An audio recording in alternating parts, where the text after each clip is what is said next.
नमस्कार साथियों, जैसा कि आप देख पा रहे हैं और आपको पता भी होगा कि तृतीय श्रेणी अध्यापक, प्रबोधक, शारीरिक शिक्षक, प्रयोगशाला सहायक और पुस्तकालय अध्यक्ष पर जो बैन लग रहा था अभी ट्रांसफर के लिए, वह ओपन हो चुका है।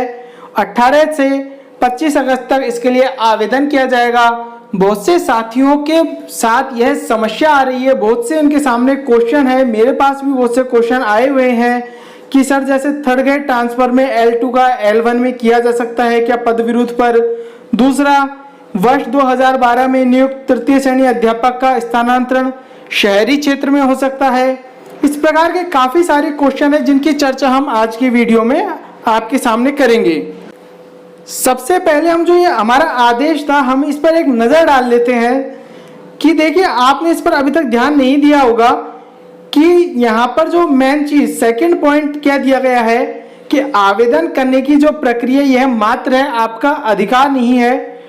ऑनलाइन आवेदन के बिना भी आपका ट्रांसफर किया जा सकता है। कहने का मतलब यह है कि जो अभी तक कहा जा रहा था कि केवल आपका ट्रांसफर रिक्त पदों पर ही होगा, ऐसा नहीं है। आप देख सकते हैं ऑनलाइन आवेदन के बिना भी विभाग छात्र या राज्य हित में विभागीय आवश्यकता अनुसार किसी भी अधिकारी या कार्मिक का स्थानांतरण करने हेतु स्वतंत्र होगा। एक है थर्ड पॉइंट जिस पर आपको ध्यान देना होगा। आपके आधे से क्वेश्चनों का समाधान यही हो जाएगा, आपने यदि इसे ढंग से पढ़ा होगा तो, कि माध्यमिक शिक्षा विभाग के जो कार्मिक है वो माध्यमिक शिक्षा विभाग में ही, और प्रारंभिक शिक्षा एवं पंचायती राज प्राथमिक शिक्षा विभाग के कार्मिक प्रारंभिक शिक्षा एवं पंचायती राज विभाग में ही ट्रांसफर हेतु आवेदन के पात्र होंगे। कहने का मतलब यह है कि आपका सेटअप चेंज नहीं होगा। यदि आप यूपीएस विद्यालय में हैं तो यूपीएस या पीएस में, यदि आप सेकेंडरी या सीनियर सेकेंडरी में हैं तो सीनियर सेकेंडरी या सेकेंडरी में ही आपका ट्रांसफर होगा, उसी के लिए आप आवेदन कर सकते हैं। अहम बात कि जो आप प्रोबेशन में यदि कोई कार्मिक है तो वह ट्रांसफर के लिए आवेदन नहीं कर सकेगा। यह तो सामान्य सी बात है। इसके जस्ट बाद में क्वेश्चन बहुत से साथियों के साथ चौथे पॉइंट से संबंधित ही समस्या आ रही है कि सर हमारा ट्रांसफर तो हो चुका है लेकिन हमारा जो आदेश है वो अभी तक नहीं आए हैं। देखिए, परीक्षा काल पूर्ण हो गया है लेकिन स्थायीकरण ऑर्डर नहीं हुए तो क्या ट्रांसफर फॉर्म भर सकते हैं। हाँ साथियों, यह क्वेश्चन जो है मनोज दादी जी का है, इनके द्वारा पूछा गया है हमारे राजस्थान अध्यापक संघ के ग्रुप पर। तो हम इसके समाधान कर देते हैं कि केवल शर्त यह रखी गई है कि आप प्रोबेशन काल में ट्रांसफर के लिए आवेदन नहीं कर सकते। यदि आपका प्रोबेशन काल परिवीक्षा काल पूर्ण हो चुका है तो आप आवेदन कर सकते हैं, क्योंकि यह गलती जो है आदेश नहीं निकालने की वह विभाग की है, आपकी नहीं। आपने समय अवधि में आपका जो परिवीक्षा काल था वह पूर्ण कर लिया है। तो आप परिवीक्षा काल में यदि आपका कंप्लीट हो चुका है लेकिन ऑर्डर नहीं आए हैं तो भी आप ट्रांसफर के लिए एप्लीकेबल हो, आप आवेदन कर सकते हैं। हम यदि नेक्स्ट क्वेश्चन की तरफ चलते हैं जो कि रामेश्वर साहू जी के द्वारा पूछा गया है कि एक महिला प्रबोधक है, वह L2 हिंदी से है, वर्तमान में PS में L1 पर पोस्टेड है।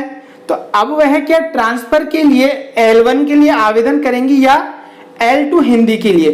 तो रामेश्वर जी, आपका समाधान यह है कि जो मैडम है वह L2 हिंदी पर है, पद विरुद्ध उनको लगाया गया है तो वह L2 में आवेदन कर सकती है, साथ ही साथ वह L1 में भी आवेदन कर सकते हैं। यह पद विरुद्ध का जो नियम है L2 वालों पर एप्लीकेबल होता है।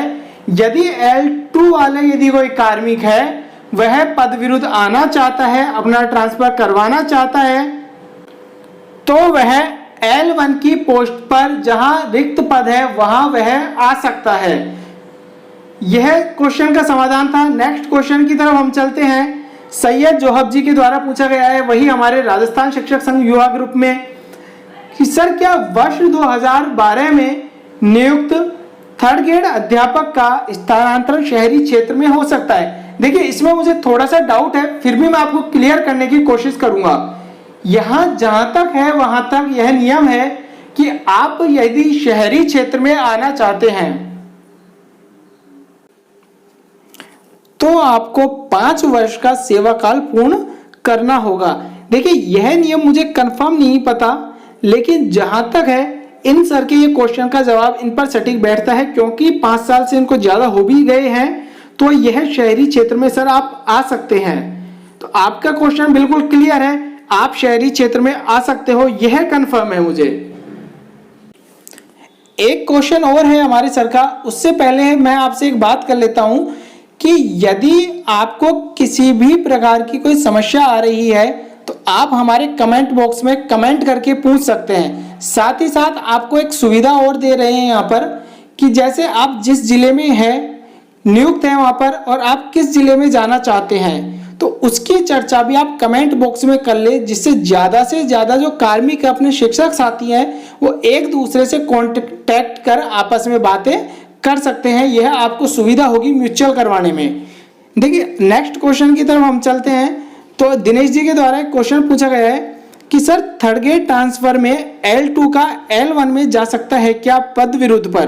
तो देखिए दिनेश जी, जो यह नियम है, अभी हमने थोड़ी देर पहले ही बात की थी रामेश्वर जी के क्वेश्चन पर, तो कि L1 में मैडम लगी हुई है और वह L2 पर जा सकते हैं क्या?